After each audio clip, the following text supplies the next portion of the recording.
마태복음 21장 33절로부터 46절까지 읽으시겠습니다.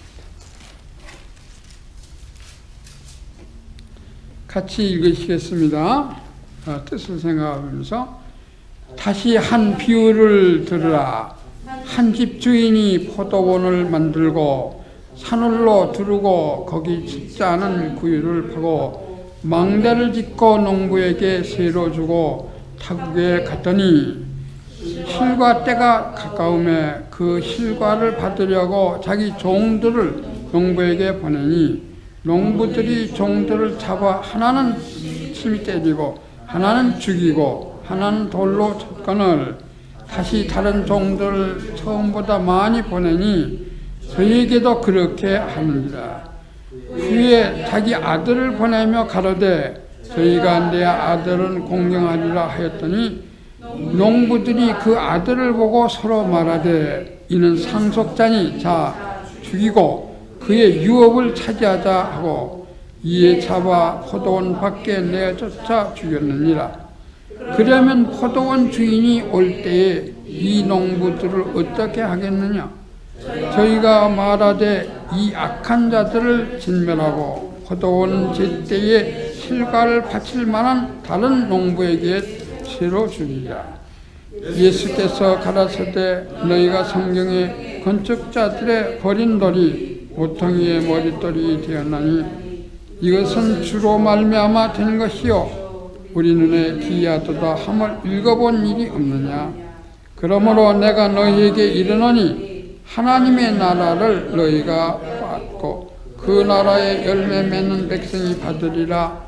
이 돌 위에 떨어지는 자는 깨지고 이 돌이 사람 위에 떨어지면 저를 가루로 만들어 흩으리라 하니 대제사장들과 바리새인들이 예수의 비유를 듣고 자기들을 가리켜 말씀하신 줄 알고 잡고자 하나 무리를 무서워하니 이는 저희가 예수를 진짜로 알미였더라. 아멘. 작성하시기 바랍니다. 믿음의 근본은 믿음의 그 뿌리는 예수 그리스도가 하나님의 아들, 다시 말하면 하나님의 본체인 것을 믿는 겁니다. 그런데 하나님이신 이 예수님 이 땅에 우리와 똑같은 육신을 쓰고 오신 것은 우리의 죄를 대신해 죽으시기 위해서 오셨습니다. 그리고 부활하심으로 우리에게 영생을 주신 것입니다. 예수님의 생애 중에 가장 중요한 건 일주일, 고난주간이 그래서 중요한 겁니다. 고난주간에 예수님은 우리를 대신해서 죽으시고 우리의 영생의 보증이 되는 부활을 하셨습니다. 죽음은, 예수님의 죽음은 내 죄를 위한 죽음이기 때문에 그 안에서 죄사함 받고, 그리고 예수님이 부활하는 것처럼 장차 주님이 오실 때 우리도 부활합니다. 그래서 고난주간이 어떤 면에서 복음의 핵심입니다. 지난 주간에는 우리 고난주간을 지냈습니다. 그런데 고난주간은 이미 말씀드렸습니다만 일요일날 예수님께서 예루살렘에 입성하셨습니다. 물론 그 전에 베다니 그 나사로의 집에서 묵으셔서 안식일을 지냈지만 일요일 안식일 지난 첫날 일요일이죠. 일요일날 나귀를 타시고 평화의 왕을 상징하는 나귀를 타시고 예루살렘에 들어왔는데 대환영을 받으셨습니다. 그리고 예수님께서는 그 일요일날 예루살렘 성을 둘러보시고 그냥 베다니로 돌아가셨다. 그렇게 마태는 기록하고 있습니다. 그리고 그 다음날 월요일 날에는 예수님께서 다시 예루살렘 성에 들어오시면서 뭘 찾으셨습니까? 무화과나무 열매를 찾았죠. 근데 열매 하나도 없었어요.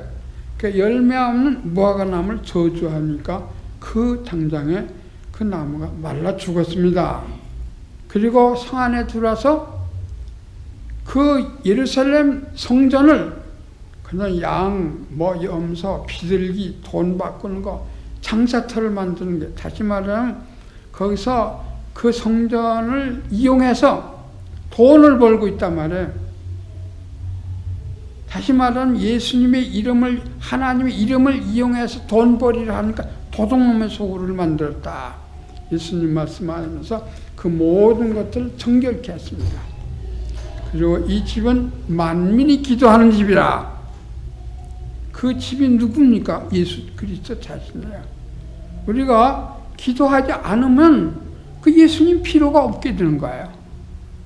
예수님이 계시기 때문에 우리는 예수님의 이름으로 기도하고 예수 이름으로 기도하기 때문에 하나님께 상달되고 이게 연결이 되는 겁니다. 자, 그 세상 일에 돈 버는 일에만 바쁜 그들에게 그건 다 내줬고, 그 다음에 이 집은 만민이 기도하는 집이라. 그래서 성전을 정결케 했습니다. 그 다음 날입니다. 그리고 예수님은 다시 베다니로 가셨는데, 그 다음 날이 화요일이죠. 화요일날 성전에 들으셔서 병자도 고치고, 그리고 설교도 하시고, 여러 가지 하는 중에 중요한 일은 그 유대인의 지도자들, 제사장과 장로들과 이 악의를 한 거예요. 막 그냥 말다툼을 하신 겁니다. 변론을 하셨어요. 근데 변론을 한데, 우리 마태복음 기록에 보면은, 그 제사장들이 와서 네가 무슨 권세로 여기서 그런 일을 하느냐. 그런 일이라는 건 성전에 있는 모든 것을 다 내줬고, 그 가르치고 그 병자를 고치는 무슨 권세로 이런 일을 하느냐. 그렇게 물어볼 때에 예수님께서 세 가지 비유를 했고 또 세 가지 시험을 했습니다. 그래서 예수님이 그 다음에 마지막에 그 외식하는 바리새인들, 그 유대 지도자들을 야단을 쳤습니다. 여러분, 세 가지 비유가 뭡니까? 지난주에 얼마였지? 세 가지? 두 아들의 비유 있죠? 두 아들의 비유. 처음에 큰 아들은 가겠다고 안 갔고, 둘째 아들은 안 갔다고 포도원에 갔다고, 일하러 갔다고 했어요. 자, 두 번째 비유, 오늘 말씀은 포도원 비유입니다. 그 세 번째 비유는 혼잔치 비유예요. 그래서 예수는 연거푸 비유를 말씀하신 거예요. 근데 이 비유 전부가 다 유대인들이 하나님을 왜 배반하는가, 왜 거짓말을 하는가 하는 그 이유를 얘기하는 겁니다. 자, 이 거짓된 신앙은 하나님을 속여 사람을 속이는 거라고요. 그래서 이 비유를 통해서 말씀하고, 그러니까 그들이 세 가지 시험을 했어요. 왜? 예수님을 어떻게 하느니 넘어뜨려서 걸고 넘어져서 예수님을 죽이려는 게 목적이기 때문에. 첫째는 뭡니까? 가이사에게 세일을 바치는 것이 좋은 겁니까? 나쁜 겁니까? 헤롯 땅을 보내서 그렇게 물어봤어요. 그 두 번째 질문이 뭡니까? 시험이 뭡니까? 아니, 그 사두개인들을 보내가지고 부활이 진짜 있는 거냐, 그야? 부활이 진짜 있습니까? 그런 식으로 물어봤죠. 그리고 세 번째 시험한 건 뭡니까? 율법사를 보내서 성경 가운데 제일 큰 계명이 무엇입니까? 그렇게 시험을 했어요. 예수님은 그 모든 시험을 통과했어요. 그들이 꼼짝도 못하게 했습니다. 그리고 예수님께서는 그 자리에서 마태복음 23장에 보면 외식하는 서기관과 바리새인이에요. 외식하는 서기관과 바리새인. 그들의 외식하는 그 신앙을 그냥 공격된 거예요. 그러면서 마태복음 24장에 뭡니까? 예루살렘의 마지막이 올 것과 세상의 종말이 올 것을 예언했습니다. 그 예루살렘이 망한다. 그런 똑같이 이 세상 종말도 똑같이 망한다 이게. 자, 예루살렘 우리가 역사가 지나가는 거 다 알아요. AD 70년에 로마의 티투스라는 사람이 와서 싹 예루살렘 사람 싹 죽였어요. 저는 그 1000명이 자살했다는 거기 올라가 봤어요. 그 사해 근처에 있더라고요. 로마 군인들이 잠깐 그리 도망가서 거기 가서 다 자살을 했어요. 그리고 저 페트라라는 곳으로 도망갔어요. 거기 에돔 땅에서 요새지였어요. 세계 각지에 텔아비브에 가보니까 200여 나라의 유대인들이 살더라고요. 세계 각지 흩어져서 안 사는 데가 없어요. 여러분, 그것이 예루살렘의 마지막이에요. 근데 세상 끝에는 똑같다는 거예요. 세상 끝에. 그것이 마태복음 24장의 내용이에요. 그러니까 예루살렘 멸망과 세상 끝에 마지막, 이 세상 마지막과 함께 예언하는 것이 바로 마태복음 24장입니다. 여러분 24장 가서 읽어보세요. 그날이 도둑같이 온다고 그랬어요. 두 여인이 맷돌을 한다. 하나는 데려가면 당하고 하나는 그냥 둬둔다고 했어요. 하나는 밭에서 일하다가 하나는 데려가면 당하고 하나는 그냥 둔다고 했어요. 갑자기 이루어지기 때문에. 그러면서 이 마지막을 준비하는 방법의 세 가지 예를 들었는데 25장 내용이죠. 열처녀 비유. 그냥 열처녀인데 지혜로운 5처녀와 미련한 5처녀가 있어요. 여러분 미련한 5처녀를 보면 등만 들거든요. 등만. 그러니까 교회 왔다 갔다 성령을 못 받고 왔다 갔다 한다. 기름이 있어야 불이 켜질 거 아니에요. 기름은 바로 성령을 말하는 겁니다. 그리고 무슨 비유했습니까? 달란트 비유를 했어요. 여러분 거기에 보면 적은 일에 충성한 자는 큰 일을 맡긴다. 그러면서 1달란트 받았던 사람은 악하고 게으른 종아 너는 어둠에 처하는 곳에 가라. 여러분 그래서 게으른 게 그렇게 나쁜 거예요. 사람은 누구나 다 여러분 이 사람은 뛰어가다가 걸어가다 서기로 하고 사람은 두루넘기로 하고 두루넘 눈 감기로 하고 눈 감으면 어떻게 돼요?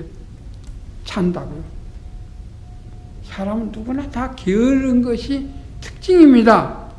게으르면 안 되는 거예요. 특히 신앙생활에 게으르면 안 되는 거예요. 열심을 해야지. 그것이 바로 달란트 비유입니다. 마지막 비유는 뭡니까? 선을 행하라. 여왕과 염소의 비유. 이 얘기로 예수님은 끝났죠. 여러분 이 모든 일을 저는 화요일날 네가 무슨 권세로 이런 일을 행하느냐 하는 그 제사장들의 질문에 답변이란 말이에요. 세 가지 비유, 세 가지 질문, 또 세상의 종말, 그리고 이 종말을 맞이할 사람은 어떤 준비를 해야 되겠는가 하는 것을 예수님 말씀했다. 그렇게 보고 있습니다. 그런데 오늘 말씀드리는 것은 예수님의 비유 가운데 두 번째, 두 아들의 비유 다음에 뭡니까? 포도원 비유입니다.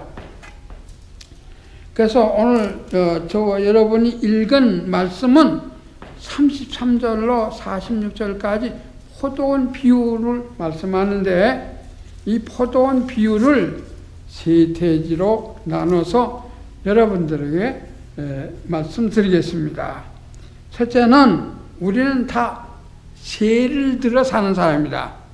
내 것은 하나도 없이 집주인이 따로 있고 그리고 나는 그 주인의 집에 세를 들어 사는 사람이다. 그렇게 여기 말하고 있습니다. 다 같이 33절 읽으시겠습니다. 다시 한 비유를 들으라. 한 집 주인이 포도원을 만들고 산울로 두르고 거기 즙자는 구유를 파고 망대를 짓고 농부에게 세를 주고 타국에 갔더니 여러분 여기 예수님이 말씀한 집주인은 누굽니까? 누구겠어요? 하나님이죠. 하나님이에요. 그런데 이 집주인이 무엇을 만들었어요? 포도원을 만들었다. 이게 포도원을. 포도원을 만들려면 그 망대를 짓고 이렇게 뭐 다른 짐승들이 못 들어 울타리를 만들고 이렇게 완벽하게 포도원을 만들었다. 이게. 그리고 먼 나라에 가면서 이 포도원을 관리할 농부를 구한 거예요. 세를 주고 갔다 이거예요.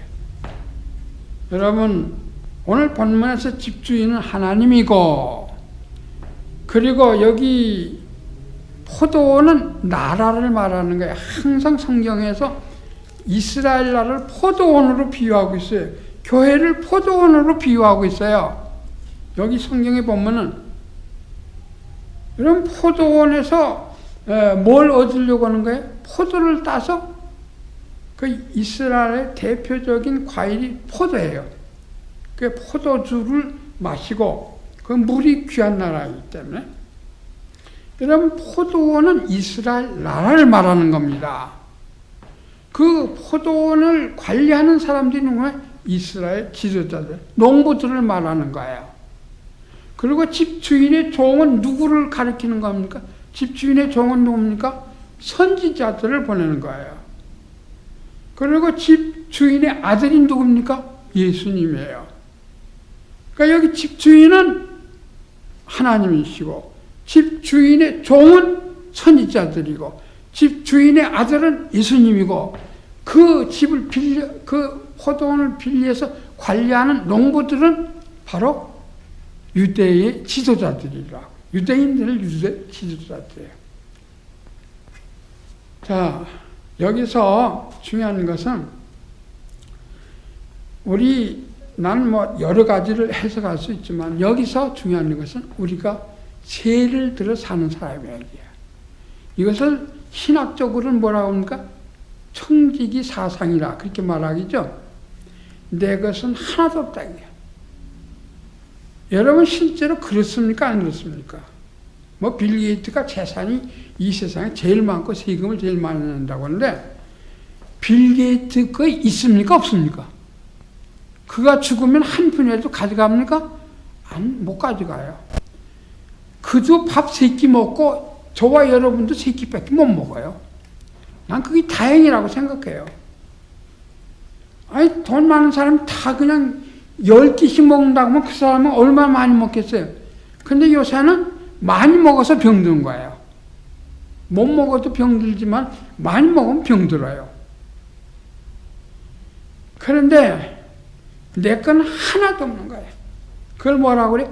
청직이라고. 모든 세상의 주인은 누굽니까? 하나님이죠, 하나님. 그래서 나폴레옹은 죽을 때 내 관은 2손을 내놓고 가도록 해라. 빈손으로 왔다 빈손으로 가는 것을 보여주기 위한 것입니다. 사람들은 이름뿐, 성경에 보면 잠언서에 보면 가졌다는 건 이름뿐이라고 했어요. 등록은 이건 내 재산이다. 등록한 건 이름뿐이지 내 건 하나도 없어요. 내 집도 내 거 아니고 하나님 거고 내 자녀도 하나님 것이고 내 모든 재주도 하나님 것이고 내 건강도 하나님 것이고 모든 지식도 다 하나님 것이에요. 그래서 죽으면 다 끝나는 거예요. 끝나는 거예요. 여러분, 저와 여러분 세를 들어 사나임이라는 것을 알아야 돼요. 우리의 가진 모든 것은 누구의 것입니까? 바로 하나님 것이라는 걸 알아야 됩니다. 그거 하룻밤 자고 갈 사람이 거기다 뭐 별거 다 장식해봤자 아무 소용이 없어요. 그거 떠나가야 되니까. 우리 일생이란 하룻밤 잠자고 가는 거나 같은 거예요. 그러므로 세상에 대한 욕심을 버려야 됩니다. 우리 주인 되시는 주님 앞에 소망을 가지고 살아야 되는 것이 바로 믿음입니다. 왜? 하나님은 살아계셔서 모든 것의 주인이시니까. 이것이 세든 사람의 삶이에요. 성경에 말씀하기를 청지기 누가복음 16장에 보면 우리를 가르쳐서 16장 1절 예수님 우리를 청지기라고 했어요. 선한 청지기는 불의한 재물을 가지고 친구를 사귄다. 그 말이 무슨 말입니까? 여러분 사람들이 돈을 벌려고 돈을 많이 가지면 그것 가지고 다른 사람 구제함으로 친구를 삼으라 이거예요. 여러분 우리는 이 세상의 모든 것은 내 것은 하나도 없고 다 주님 것 가지고 내가 사는 동안에 필요한 것입니다. 두 번째로 오늘 본문에 보니까 이 포도원의 임무가 뭡니까? 저와 여러분은 포도원을 줬어요. 이스라엘 백성이 이 포도원을 줬어요. 우리들에겐 이 교회를 줬어요. 우리에겐 믿음을 줬어요. 그러면 뭐 하라고 준 거예요? 여러분 포도나무는 그 열매를 따기 위한 것이지 절대로 포도나무를 무슨 기둥을 쓰려고 포도나무를 심는 사람 없고 포도나무를 가지고 무슨 불쏘시개도 못해요. 어쨌든 이 포도나무는 열매를 따기 위한 것입니다.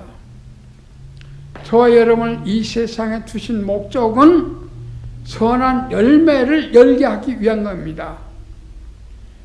그래서 마태복음, 요한복음 15장에 보면 너희는 나는 포도나무 가지요 너희는 포도 맺는 줄기라고 말했습니다.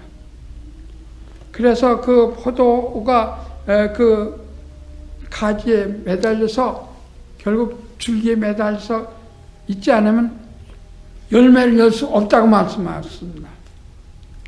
우리가 열매를 열지 못하면 주인이 와서 나무를 잘라가지고 불쏘시게 한다고 그랬어요. 무서운 얘기죠. 선한 열매를 열어야 하는데 우리의 삶이 하나님 앞에 선한 열매를 열려야 됩니다. 근데 선한 열매가 무엇입니까? 우리 갈라디아서 4장을 읽어보시겠습니다.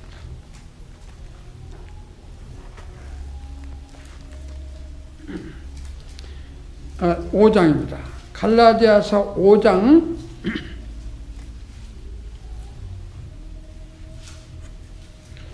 22절 다 같이 읽으시겠습니다. 22절 갈라디아서 신약성 308페이지입니다. 5장 22절 다 같이 오직 성령의 열매는 사랑과 희락과 화평과 오래 참음과 자비와 양선과 충성과 온유와 절제니 이 같은 것을 금지할 법이 없느니라. 여러분 여기 9가지 성령의 열매가 있어요. 그 위에 육신의 열매가 있습니다. 육신의 열매는 이 19절에 보시기 바랍니다.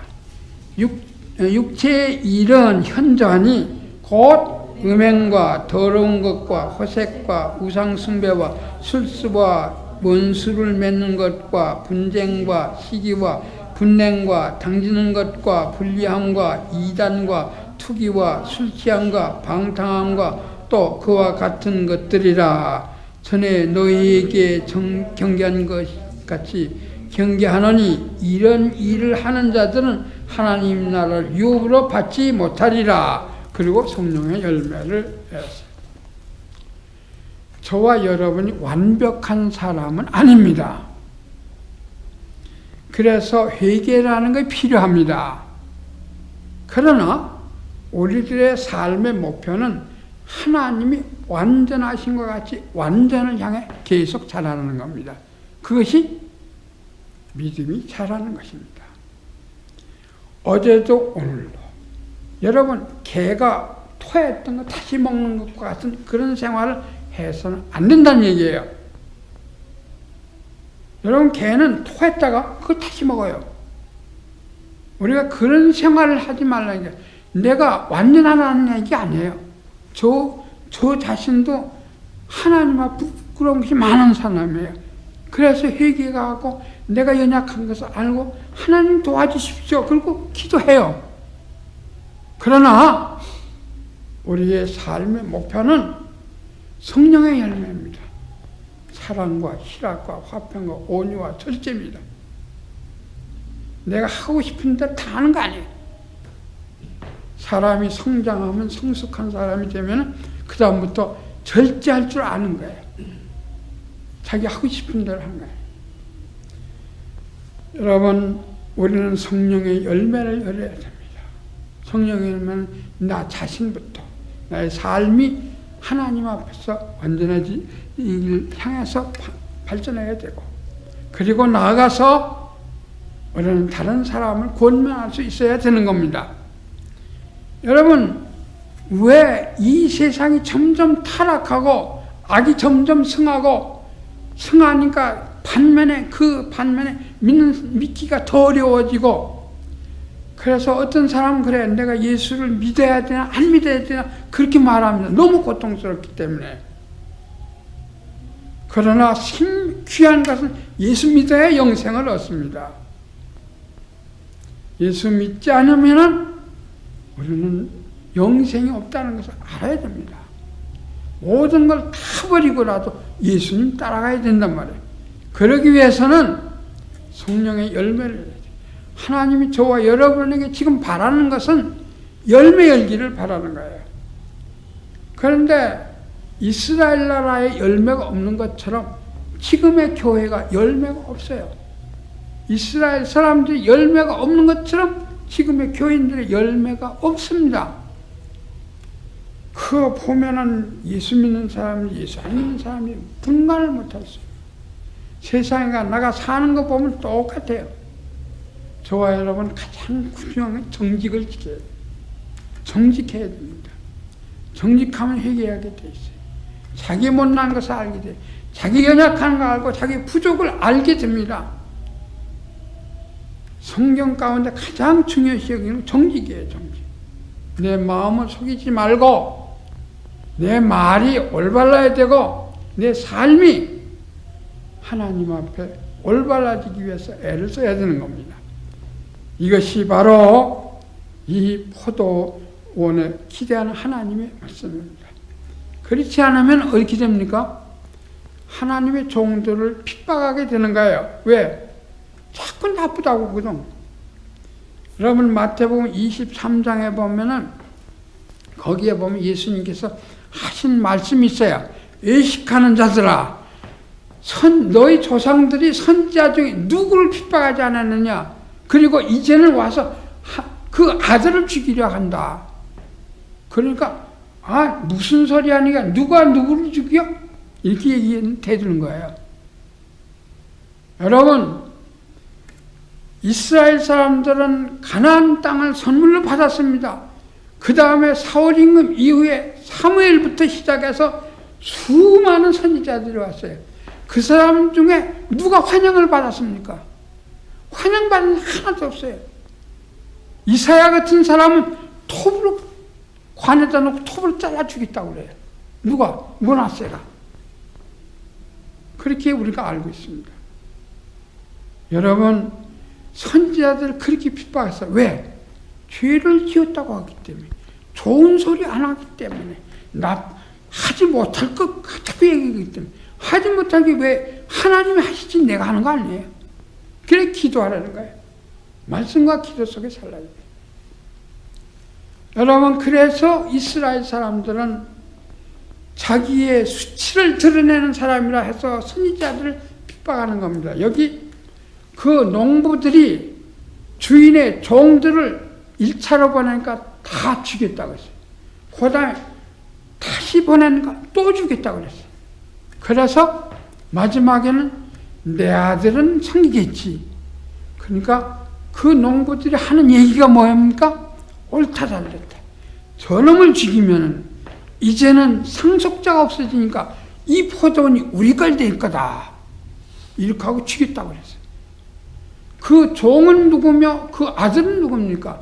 선지자들과 예수 그리스도를 죽인 사람들이 유대인이라 얘기해요.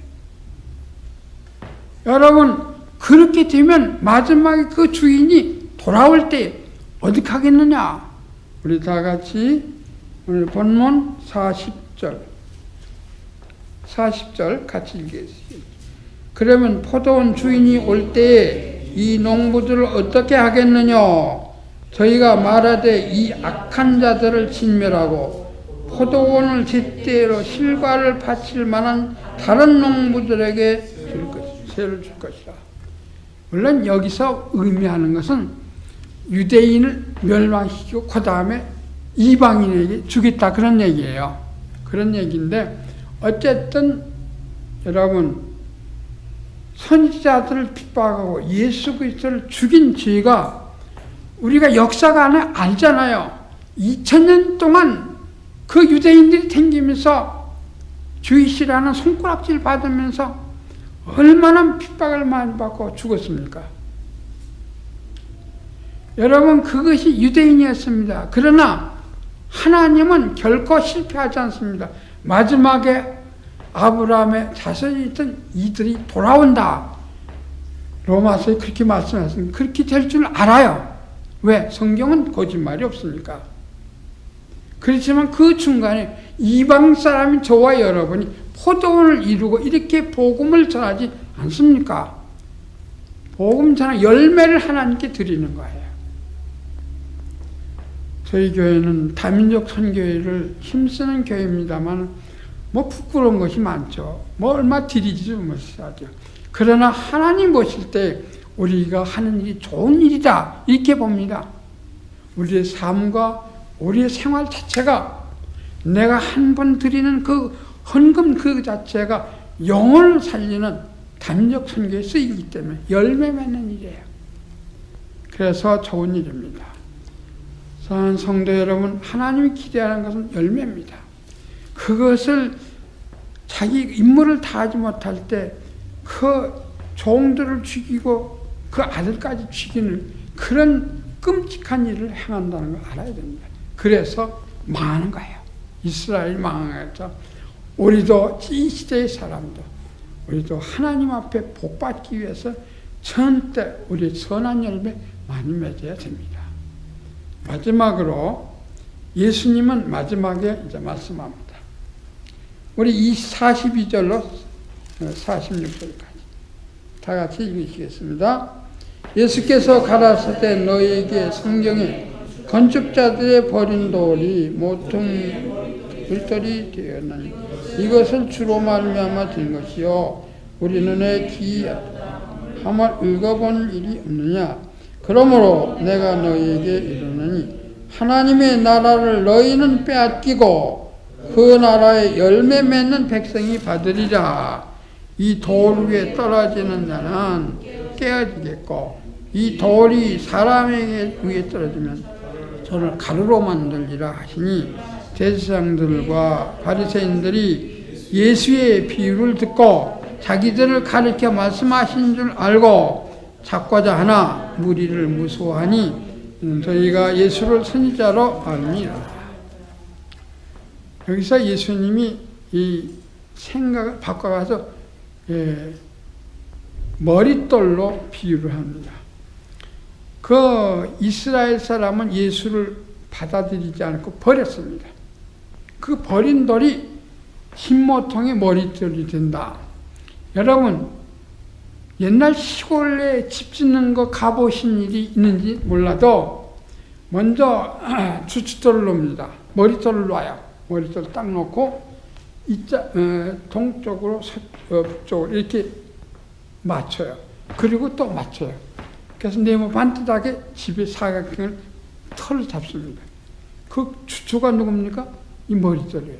그리고 머릿돌은 몇 년 몇 대 이 주춧돌을 갖다가 다 써요. 그거 봤는지 모르겠어요. 그 집 짓는 데는 지금 머릿돌이 없습니다만 옛날 시골집은 다 머릿돌이 있어요. 이 머릿돌을 중심해서 집이 건축된다 이거예요. 그와 같이 예수님은 너희들은 버렸지만 예수님은 버렸지만 이 머릿돌이 돼서 교회를 세운다 이거야. 하늘나라를 세운다. 그런 말이에요. 결국 너희들을 버렸지만은 이 버린 돌이 바로 머릿돌이 되어 새로운 하늘나라를 세운다 그런 뜻입니다. 그래서 우리 서부한교회 산돌이라고 있죠. 산돌이 머릿돌이에요. 여러분 산돌 봤어요? 돌이 자라나요. 그 저는 우리 시골에서 보았으니까요. 돌이 자라나는데 그 돌이 뭐 단에서 2장에도 있죠. 돌이 큰 돌이 그냥 그 우상을 때려 부시잖아요. 그래서 이 돌이 점점 커서 우리 꽉 찼더라. 돌은 바로 예수 그리스도를 가리키는 겁니다. 근데 머릿돌은 집과 관계 있는 거예요. 하늘나라 건설을 예수님, 이 땅에 오신 예수님이 주춧돌이 돼가지고 전부 다 하늘나라를 건설한다는 거예요. 그런데 이 돌이 심판의 돌이 된다고 그랬어요. 그 돌이 사람 위에 떨어지면 그가 다치겠고, 또 이 돌이 사람이 그 돌 위에 떨어지면 사람이 다쳐요. 여러분, 사람이 돌 위에 떨어지면 누가 다칩니까? 돌이 다쳐요? 사람이 다치죠? 그런데 돌이 사람 위에 떨어지면 가루를 만들라. 그러니까 유대는 망한다 이거야. 부딪혔기 때문에. 그 돌 위에 부딪혔죠? 그게 망한다 이거야. 여러분, 유대는 망했습니다. 결국 우리는 역사를 다 알고 있잖아요. 누가 부인합니까? 여러분, 그래서 이 비유가, 이 악한 농부의 비유가 자기들을 가르치는 줄 알고 제사장들과 서기관들이 예수를 죽이려고 하는 거예요. 더 그냥 악이 오르는 거예요. 회개는커녕 회개를 못하면 악이 오르는 거예요. 그렇지만 누가 무서워요? 백성들이 무서워요. 이 정치가들이 하는 짓이에요. 하나님은 무서워하지 않고 사람은 무서워하는 거예요. 이것이 하늘나라가 귀한 것이 아니라 세상이 더 귀하게 여기는 것이 되는 겁니다. 말씀을 마치겠습니다. 사랑하는 성도 여러분, 우리는 셋집에 살고 있습니다. 이 세상을 언젠가는 떠날 겁니다. 하나도 못 가지고 가고. 그러면 내 것은 다 주인의 것입니다. 주인이 누굽니까? 하나님 아버지예요. 그리고 하나님이 나에게 요구하는 게 뭡니까? 선한 열매를 요구하는 거예요. 성령의 9가지 열매. 나아가서 우리 교회가 하나님의 복음을 전함으로 많은 사람들을 그리스도께로 전도해야 되지만, 어떤 선교사는 10년 동안 선교했는데 딱 한 사람 세례줬다고 그래요. 뭐 그렇게 그 얘기를 들으니까 좀 위로가 되긴 했는데, 우리는 너무나도 부족해요. 뭐 하나님이 하셔야 되니까 우리는 힘쓸 것뿐입니다. 열심히 할 것뿐입니다. 선한 열매를 많이 맺도록 기도해야 될 것입니다. 그리고 나가서 예수님은 이 교회의 주춧돌인 걸 알고 늘 주님을 중심에서 우리가 교회가 단결해야 되는 것입니다. 주님은 머릿돌입니다. 주님이 하늘나라를 건설하는 게 교회를 세우시는 거예요. 사람이 주인이 아닙니다. 하나님이, 우리 주님이 주인이 되신 것을 알고 늘 주님을 경외하시길 주의 이름으로 축원합니다. 기도하시죠.